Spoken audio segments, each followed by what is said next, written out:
সুপ্রিয় দর্শক শ্রোতা, ইরানের সর্বোচ্চ নেতা আয়াতুল্লাহ আলী খামেনির উত্তরসূরি হিসেবে মোস্তফা খামেনির দায়িত্ব নেওয়ার পর ইসরায়েলে ঝাঁকে ঝাঁকা মিসাইল বৃষ্টি শুরু করেছে। ইরান মার্কিন ঘাঁটি গুড়িয়ে দিয়েছে এবং 650 জন মার্কিন সেনাকে হত্যা করেছে। ইরানকে সাহায্য করছে রাশিয়া এবং চীন। ইরানের হয়ে লড়ে যাচ্ছে হিজবুল্লাহ হুতিরা। কি মনে হয়, শেষ পর্যন্ত কি ইরান এ যুদ্ধে জয়লাভ করতে পারবে? এ সম্পর্কে আপনার মতামত কমেন্টস বক্সে লিখে জানান এবং শুরুতেই থাকবে সংবাদ শিরোনাম, পরে বিস্তারিত। ইরানের পাল্টা হামলা ইসরায়েলে 24 ঘন্টায় হতাহত 191 জন। আরো বিস্তারিত জানিয়ে দিব। লেবানন থেকে একই দিনে ইসরায়েলে 400টির বেশি ক্ষেপণাস্ত্র নিক্ষেপ। ইসরায়েলে অত্যাধুনিক ক্লাস্টার ওয়ারহেড ক্ষেপণাস্ত্র হামলা চালিয়েছে ইরান। আরো জানিয়ে দিব, ইরানের যুক্তরাষ্ট্রের গুন্ডামি, উত্তর কোরিয়ার কঠোর বার্তা। ইউক্রেনে এবার 29টি ক্ষেপণাস্ত্র এবং 480টি ড্রোন দিয়ে রাশিয়ার হামলা।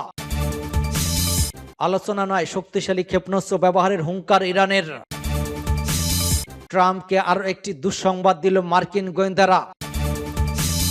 ইরানি ক্ষেপণাস্ত্র হামলায় নেতানিয়াহু নিহত হওয়ার দাবি, বিশ্বজুড়ে তোলপাড়। এতক্ষণ শুনছিলেন সংবাদ শিরোনাম, এখন বিস্তারিত। তবে তার আগে অনুরোধ থাকবে, এই ভিডিওতে একটি লাইক দিন এবং কমেন্টস করে জানিয়ে দিন আপনি কোন জেলা থেকে বা কোথা থেকে আমাদের সাথে যুক্ত রয়েছেন, এবং সংবাদের সর্বশেষ গুরুত্বপূর্ণ আপডেট পেতে চ্যানেলটি সাবস্ক্রাইব করে আমাদের সঙ্গেই থাকুন। ধন্যবাদ। ইরানের পাল্টা হামলা ইসরায়েলের 24 ঘন্টায় আহত 191। ইরানের পাল্টা হামলায় গত 24 ঘন্টায় ইসরায়েল জুড়ে অন্তত 191 জন আহত হয়েছে বলে জানিয়েছে দখলদার ভূখণ্ডের স্বাস্থ্য মন্ত্রণালয়। সেখানে স্থানীয় সংবাদ মাধ্যম দ্য টাইমস অফ ইসরায়েল জানায়, আহতদের মধ্যে সেনা সদস্য, বেসামরিক নাগরিক উভয় রয়েছেন, যাদের বর্তমানে বিভিন্ন হাসপাতালে চিকিৎসা দেওয়া হচ্ছে। হাসপাতাল সূত্রে জানা গিয়েছে, আহতদের মধ্যে অন্তত একজন অবস্থা আশঙ্কাজনক এবং আরো 3 জনের অবস্থা বেশ গুরুতর। এর আগে সোমবার ইসরায়েলের মধ্যাঞ্চল শহরে ইয়াহুদে ইরানের একটি ক্ষেপণাস্ত্র সরাসরি আঘাত হানলে একজন নিহত এবং 2 জন আহত হয়। গত 10 দিন ধরে ইরান এবং ইসরায়েলের মধ্যে চলমান ওই বিধ্বংসী যুদ্ধে সাধারণ মানুষের মধ্যে চরম আতঙ্ক বিরাজ করছে। ইসরায়েলি কর্তৃপক্ষ জানিয়েছে, ইরানের ক্ষেপণাস্ত্র হামলার তীব্রতা বেড়ে যায় দখলদার ইসরায়েলের স্বাস্থ্যসেবা এবং জরুরি বিভাগগুলোকে সর্বোচ্চ সতর্ক অবস্থায় রাখা হয়েছে। সূত্র আল জাজিরা। লেবানন থেকে একদিনে ইসরায়েলে 400-এর বেশি ক্ষেপণাস্ত্র নিক্ষেপ। ইহুদিবাদী ইসরায়েল একটি সংবাদ মাধ্যম স্বীকার করেছে যে লেবানন থেকে অধিকৃত ফিলিস্তিনে গত 24 ঘন্টায় 400-টির বেশি ক্ষেপণাস্ত্র নিক্ষেপ করা হয়েছে। ইরানি বার্তা সংস্থা ইসনার ব্রডে 5 টুডে জানিয়েছে, ইসরায়েলি সংবাদ মাধ্যম কান গতকাল এক প্রতিবেদনে বলেছে, লেবানন থেকে অধিকৃত ফিলিস্তিনে গত 24 ঘন্টায় 400-টির বেশি ক্ষেপণাস্ত্র নিক্ষেপ করা হয়েছে। ওই প্রতিবেদনে বলা হয়েছে, সামরিক কর্মকর্তারা বলেছেন, গত দুদিনে হিজবুল্লাহর ক্ষেপণাস্ত্র নিক্ষেপের গতি এবং তীব্রতা উল্লেখযোগ্য মাত্রায় বেড়েছে এবং উত্তর ইসরায়েলি হিজবুল্লাহর ক্ষেপণাস্ত্র এবং ড্রোন একই অঞ্চলে ব্যবহার করা হয়েছে। এদিকে আল জাজিরা টিভি চ্যানেল লেবাননের একটি নিরাপত্তা সূত্রের বরাদ্দে জানিয়েছে, হিজবুল্লাহ সেনারা পূর্ব লেবাননের বেকা সীমান্ত এলাকার পার্বত্য উপত্যকায় ইসরায়েলের কয়েকটি হেলিকপ্টারের দিকে বালি গোলা বর্ষণ করেছে। এই হেলিকপ্টারগুলো পূর্ব লেবাননের সেনা নামানোর অভিযান পরিচালনা করতে চেয়েছিল, কিন্তু সেগুলো হিজবুল্লাহ তীব্র প্রতিরোধের মুখোমুখি হয় এবং এতে একটি ইসরায়েলি হেলিকপ্টার ভূপাতিত হয়। ইসরায়েলে অত্যাধুনিক ক্লাস্টার ওয়ারহেড ক্ষেপণাস্ত্র হামলা চালিয়েছে ইরান। ইরানের সর্বোচ্চ নেতা আয়াতুল্লাহ সৈয়দ আলী খামেনি এবং শীর্ষ সামরিক কর্মকর্তাদের হত্যাকাণ্ডের প্রতিশোধ হিসেবে ইসরায়েল এবং মার্কিন ঘাঁটিতে 28 দফার ব্যাপক ক্ষেপণাস্ত্র হামলা চালিয়েছে ইরান। রোববার সন্ধ্যার পর ওই অভিযান প্রথমবারের মতো কদর ক্ষেপণাস্ত্রের সঙ্গে ক্লাস্টার ওয়ারহেড ব্যবহার করা হয়েছে বলে জানা গিয়েছে। ওই হামলাকে রণক্ষেত্রে ইরানের পক্ষ থেকে এক বিরল এবং শক্তিশালী পদক্ষেপ হিসেবে দেখা হচ্ছে। এছাড়া প্রায় 1 টন ওজনের ভারী ওয়ারহেড সমৃদ্ধ ইমদ ক্ষেপণাস্ত্র ওই অভিযানে ব্যবহার করা হয়েছে। ইতিপূর্বে খাইবার এবং খুরশাম শহরের ক্ষেপণাস্ত্র ক্লাস্টার ওয়ারহেড দেখা গেলেও কদর ক্ষেপণাস্ত্র এর ব্যবহার তুলনামূলক নতুন এবং কৌশলগতভাবে তাৎপর্যপূর্ণ। প্রকাশিত বিভিন্ন চিত্র এবং ইসরায়েলি টেলিগ্রাম চ্যানেলগুলোর তথ্য অনুযায়ী এই দফায় অন্তত 20টির বেশি ক্ষেপণাস্ত্র নিক্ষেপ করা হয়েছে, যা পূর্ববর্তী দিনগুলোর তুলনায় হামলার তীব্রতা বৃদ্ধির সুস্পষ্ট ইঙ্গিত দেয়। ইসরায়েলি গণমাধ্যম এবং সামাজিক মাধ্যমে এই হামলার ব্যাপক প্রতিক্রিয়া দেখা গেছে এবং স্থানীয় উদ্ধারকারী দলগুলোকে পরিস্থিতি সামাল দিতে চরম ব্যস্ত সময় পার করতে হয়েছে। মূলত গত ফেব্রুয়ারি মাসের শেষের ভাগে যুক্তরাষ্ট্র এবং ইসরায়েলি বাহিনীর পক্ষ থেকে ইরানের সামরিক এবং বেসামরিক অবকাঠামো চালানো ব্যাপক বিমান হামলার প্রতিবাদে ওই পাল্টা হামলা ব্যবস্থা নিয়েছে ইরানি সশস্ত্র বাহিনী। সূত্র তাসনিম নিউজ এজেন্সি। ইরানের যুক্তরাষ্ট্রের বন্ডামি, উত্তর কোরিয়ার কঠোর বার্তা। ইরানের যুক্তরাষ্ট্র এবং ইসরায়েলের হামলাকে অবৈধ আগ্রাসন হিসেবে উল্লেখ করে এর নিন্দা জানিয়েছে উত্তর কোরিয়া। উত্তর কোরিয়া পোস্ট মতের মুখপাত্রকে উদ্ধৃত করে দেশটির রাষ্ট্রায়ত্ত গণমাধ্যম কোরিয়ান সেন্ট্রাল নিউজ এজেন্সি জানিয়েছে, মার্কিন এবং ইসরায়েলি হামলা ইরানের উপর অবৈধ আগ্রাসন এবং জাতীয় সার্বভৌমত্বের লক্ষণ। মুখপাত্রের মন্তব্য অনুযায়ী মার্কিন যুক্তরাষ্ট্রের সম্পৃক্ততা প্রত্যাশার সীমাবদ্ধের মধ্যে ছিল। এটি যুক্তরাষ্ট্রের আধিপত্যবাদী এবং গ্যাংস্টার সদস্য আচরণের একটি অনিবার্য ফলাফল। যুক্তরাষ্ট্র এবং ইসরায়েলের আগ্রাসী যুদ্ধ কোনো পরিস্থিতিতেই গ্রহণযোগ্য নয় বলেও উল্লেখ করা হয়েছে বিবৃতিতে। এদিকে ইরানের একটি ব্যালিস্টিক ক্ষেপণাস্ত্র হামলায় মধ্য ইসরায়েলের বেইত শেমেশ শহরে অন্তত 8 জন নিহত এবং আরো প্রায় 20 জন আহত হয়েছেন। জেরুজালেম থেকে প্রায় 30 কিলোমিটার পশ্চিম অবস্থিত ওই শহরে হামলার তথ্য জানিয়েছে একটি জরুরি চিকিৎসা সেবা সংস্থা। টেলিভিশনে দেয়া এক বিবৃতিতে সংস্থাটির মুখপাত্র জাকি হেলার বলেন, বেইত শেমেশে সহসে আঘাতে 4 জন নিহত হয়েছেন। তবে বার্তা সংস্থা রয়টার জানিয়েছে ওই হামলায় অন্তত 6 জন নিহত হয়েছেন, আর আল জাজিরা 8 জন নিহতের খবর দিয়েছে। ইসরায়েলি সেনাবাহিনী টেলিগ্রাম প্রকাশিত বিবৃতিতে জানিয়েছে, ঘটনাস্থলে অনুসন্ধানী উদ্ধারকারী দল, চিকিৎসক দল এবং হতাহতের সরিয়ে নিতে একটি হেলিকপ্টার কাজ করছে। ইউক্রেনে 29টি ক্ষেপণাস্ত্র এবং 480টি ড্রোন দিয়ে রাশিয়ার হামলা। ইউক্রেনের খার্কিভে ক্ষেপণাস্ত্র হামলা চালিয়েছে রাশিয়া। এতে শিশুসহ অন্তত 10 জন নিহত এবং 16 জন আহত হয়েছেন বলে জানিয়েছে ইউক্রেনীয় কর্তৃপক্ষ।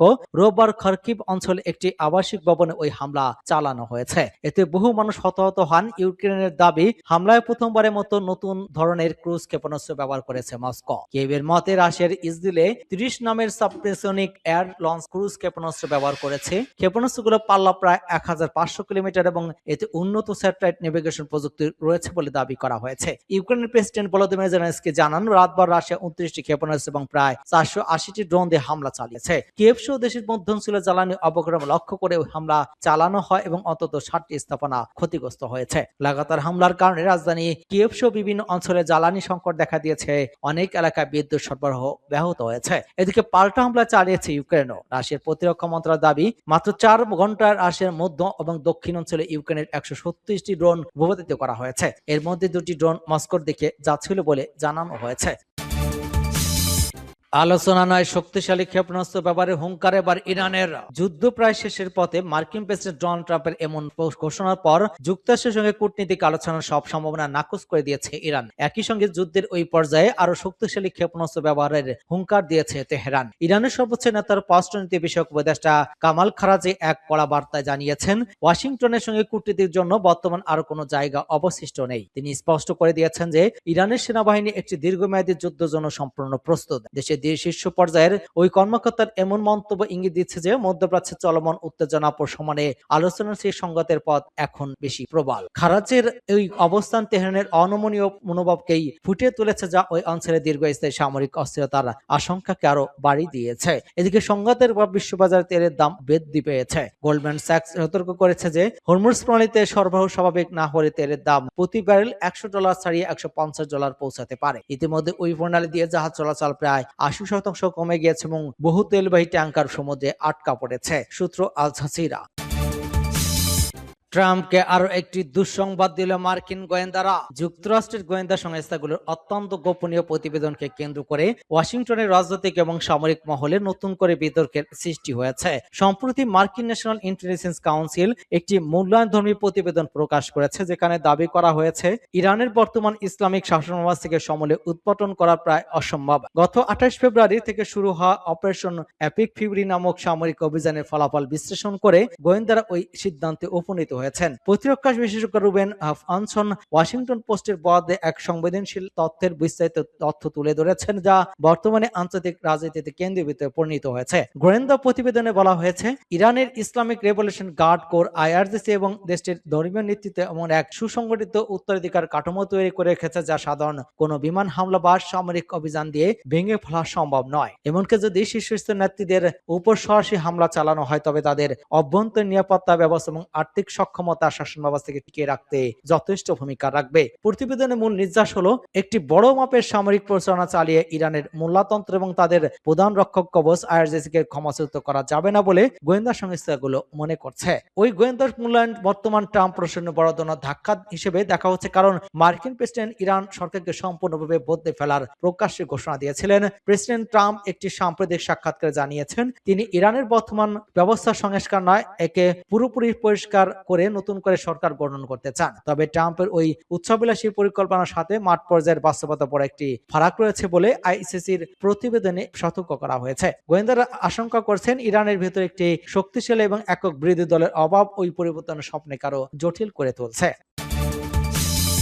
ইরানি ক্ষেপণাস্ত্র হামলায় নেতানিয়াহু নিহত হওয়ার দাবি বিশ্বজুড়ে তোলপাড়। ইসরায়েলি প্রধানমন্ত্রী বেঞ্জামিন নেতানিয়াহু ইরানি ক্ষেপণাস্ত্রের আঘাতে নিহত হয়েছেন বলে দাবি করেছে ইরানের আধা সরকারি সংবাদ মাধ্যম তাসনিম নিউজ। এক হামলায় ইসরায়েলের জাতীয় নিরাপত্তা মন্ত্রী ইতামার বেন গিবর আহত হয়েছেন বলে উল্লেখ করেছে ওই প্রতিবেদনের মার্কিন গোয়েন্দা কর্মকর্তা স্কট রিকার্ডের এক্সপোস্টের পর দিয়ে ছাড়াও আর কোনো তথ্য দেওয়া হয়নি। এক্সপোস্টে সোমবার রিড স্কার লিখেছেন, ইরানি ক্ষেপণাস্ত্র নেতানিয়াহুর সরকারি বাসভবন আঘাত হানার পর ঘটনাস্থলে নিহত হয়েছেন নেতানিয়াহু। এ সময় তার বাড়িতে উপস্থিত ছিলেন ইতামার বেন গিবর, তিনি আহত হয়েছেন। তবে যে অ্যাকাউন্ট থেকে ওই পোস্ট করা হয়েছে সেটি আদৌ স্কট রিটার ব্যবহার করে কিনা কিংবা অ্যাকাউন্টটি ভুয়ো কিনা তা এখনো নিশ্চিত নয়। ইসরায়েলি প্রধানমন্ত্রী দপ্তর থেকেও একই বিষয়ে কোনো আনুষ্ঠানিক কিছু বলা হয়নি। প্রধানমন্ত্রীর সদর দপ্তর রেকর্ডে বলা হয়েছে, নেতানিয়াহুর নামে সর্বস্ব বিবৃতি দেওয়া হয়েছিল গত ৭ মার্চে। সেদিন ইসরায়েলের বীরসেবা এলাকায় ইরানি ক্ষেপণাস্ত্রের আঘাতে আহত কয়েকজনকে দেখতে গিয়েছিলেন নেতানিয়াহু।